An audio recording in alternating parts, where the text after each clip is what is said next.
스포츠 산업의 모든 것 머니앤스포츠. 오늘 준비한 첫 순서는 위클리 스포츠 인더스트리입니다.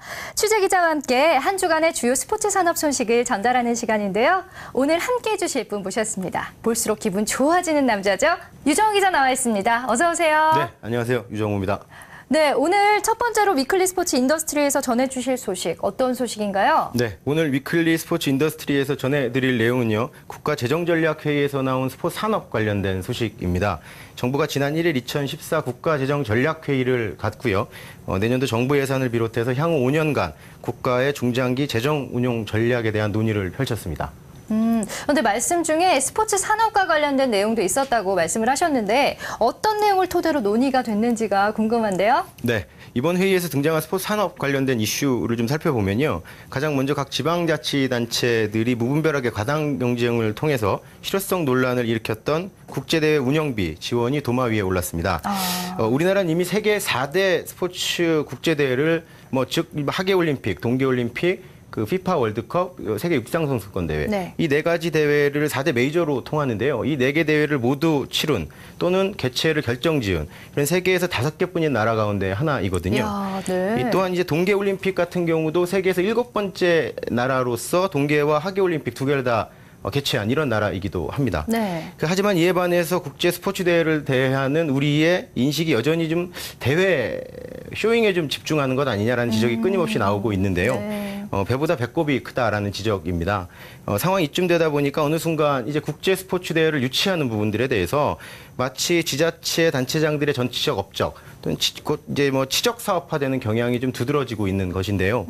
실제로 지난해 2019년 광주 세계 수영선수권대회 유치 과정에서 정부 보증서를 위증한 사건들을 통해서 진실 공방이 벌어진 이런 총국도 벌어지기도 했습니다.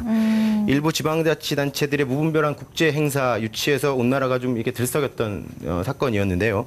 문제는 국제대회 본질적인 이해가 좀 부족하고 경제적 효과, 즉 스포츠 비즈니스나 스포츠 마케팅에 대한 이런 좀 확고한 이해가 없이 무턱대고 개최를 유치해놓고 보자라는 식의 방식이 문제인데요. 유치를 하고 국비를 지원을 받아서 그 국비를 통해서 도로나 경기장 등 인프라를 확충을 하고 그 업적을 홍보하는 데만 급급을 하다 보니까 결국 개최 이후에 경기장 운영에서 적자가 나는 부분이나 인프라에서 뭔가 운영비에서 적자가 나는 부분들에 대한 것들이 결국 지자체 살림을 옥죄는 그런 결과로 올 수 있다는 것인데요. 네. 이 더 큰 문제는 이런 심각성이 사실은 해당 도시의 재정 파탄까지 위기로까지 이어질 수 있다는 부분에 있습니다. 네, 그렇군요. 이 국민들의 세금으로 아무래도 충당되는 경기장이나 각종 그 인프라 구축에는 더욱더 좀 세심한 검토가 필요하지 않나라는 생각이 드네요. 그럼 해외 국제대회 비용 절감 사례로는 이외에 또 어떤 것들이 있는지도 좀 설명해 주세요. 네, 가장 최근 사례를 좀 짚어보면요. 2012년으로 돌아가 보겠는데요. 유럽의 경제 위기에도 불구하고 하계올림픽 개최를 두고 득이다 실이다 이제 끊임없는 논란을 불러일으켰던 올림픽이 바로 런던 올림픽 사례인데요. 네. 영국은 이 대회를 통해서 그 막대한 경제적 효과를 창출을 하고 경제 침체에서 벗어나는 계기를 만들겠다라고 공언을 했는데요. 이 많은 부분에서 절약과 재사용 그리고 기존 시설을 연결하는 이렇게 혁신적인 전략들을 구상을 하면서 주목을 받았습니다. 당시 런던이 올림픽 이후에 수출을 전제로 한 조립식 경기장을 만들면서 굉장히 큰 이슈가 됐었거든요. 더욱이 민간 개발이 좀 더디고 또 각종 산업 폐기물로 오염이 됐던 런던 북동부의 리벨리 지역, 이 공단 지역인데요. 이 부분에 중금속으로 오염된 흙 220만 톤을 일일이 희석을 하고 세척을 하면서 그 위에 올림픽 공원을 건설을 했고요. 이야, 공원 내에 농구장과 핸드볼 경기장을 지었습니다.